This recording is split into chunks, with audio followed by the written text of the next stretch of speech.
Hello and welcome to this video on making your own apple cider vinegar. Apple cider vinegar is one of the more useful ways of recycling and repurposing cider that you have made or have available. If you are buying apple cider vinegar, it can be expensive, and making it yourself is easy, so why not try? Unlike fermenting, the equipment barrier is far lower. Before going any further, it is important to note that any equipment used for vinegar production must be dedicated to vinegar production. The acetobacterium will contaminate the vessels and equipment forever, and so future fermentations would become vinegar, not beer, cider, or wine. Let's start with making cider. The batch here is made from roughly 5 liters of apple juice. That was pasteurized and then combined with an ale yeast. An airlock was fitted, and it took 2 weeks to finish fermenting. This is in line with past videos on producing cider. It came to be used in producing cider vinegar as it never found use in a planned project. To use it for vinegar, we had to prepare a second dedicated vessel. This was washed, sanitized, had a thermometer fitted, and was now ready for use. You can, for ease of access in the future and more effective conversion of alcohol to vinegar, use a wide-mouthed jar. These can be smaller or larger. You will only need to scale everything to match your vessel size. Take your cider, large jar, some water, and vinegar mother and put these in one place. The water should be distilled to avoid problems with enzyme conversion. A cider of between 5 and 15% alcohol by volume will be needed. Take note that more alcohol will lead to more vinegar. If you are after something that has low acidity, obviously using a low alcohol cider is ideal. Conversely, something more tart will require a cider with more alcohol. Your vinegar mother can be bought from a supplier or from another vinegar culture as we have here. Take a volume of your cider equal to just under half of the total volume of your vinegar making vessel. It goes straight in without any problems. Now, add most of your water that is equal in volume to your cider. You have a 1-to-1 ratio. Add the mother to your vinegar making vessel, then rinse all of the equipment with the remaining water and add this to the vessel. Put a seal over it, but do not use an airlock. In this case, a piece of cheesecloth, paper towel, fabric, or similar will work.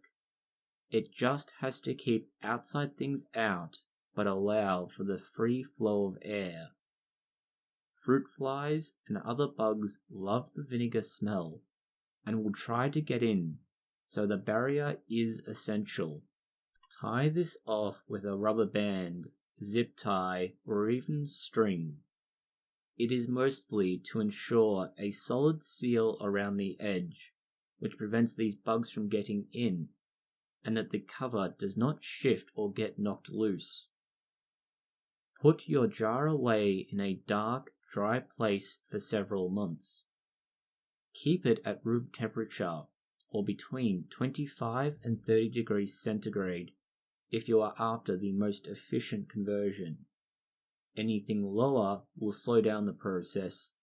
Anything higher may actually kill off the acetobacteria, preventing the conversion entirely. As it goes through the process of becoming vinegar, you will need to decide when that process is done. Ultimately, it could convert all of the alcohol into vinegar, or you may decide, based on tasting it, that that is tart enough for your preferences. As this process will take months, you should begin tasting it on a weekly basis. As it gets closer to your desired taste preferences, you should begin to make that window between tastings smaller, eventually getting down to almost daily, if not daily tastings. Once you've achieved this point where you are happy, siphon the liquid part off. Put this into a new container, ideally one that has also been sterilized. Take the mother from this particular batch and transfer it to a new container or a new vinegar batch. This will allow you to continuously culture vinegar. Alternatively, you could add something like cider and water directly to this vessel once more, which will keep the mother operating in perpetuity.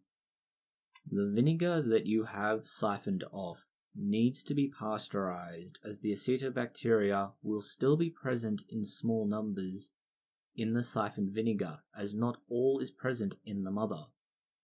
Pasteurizing your new vinegar will stop these from continuing to convert any residual alcohol in the vinegar and producing other undesirable elements after you have bottled it.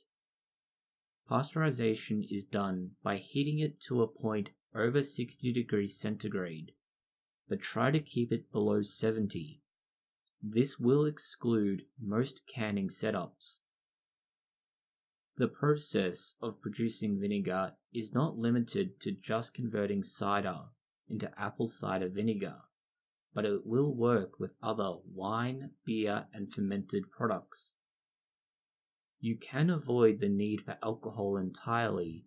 Do this by combining the mother with fruit juice of your choice. This will eventually convert the sugars into vinegar. You do need to note that if going down the path of a non-alcoholic production method, the acetobacteria will still produce alcohol to then become vinegar. This means that what you have done is remove the middleman in the form of yeast and put everything onto the bacterium you want.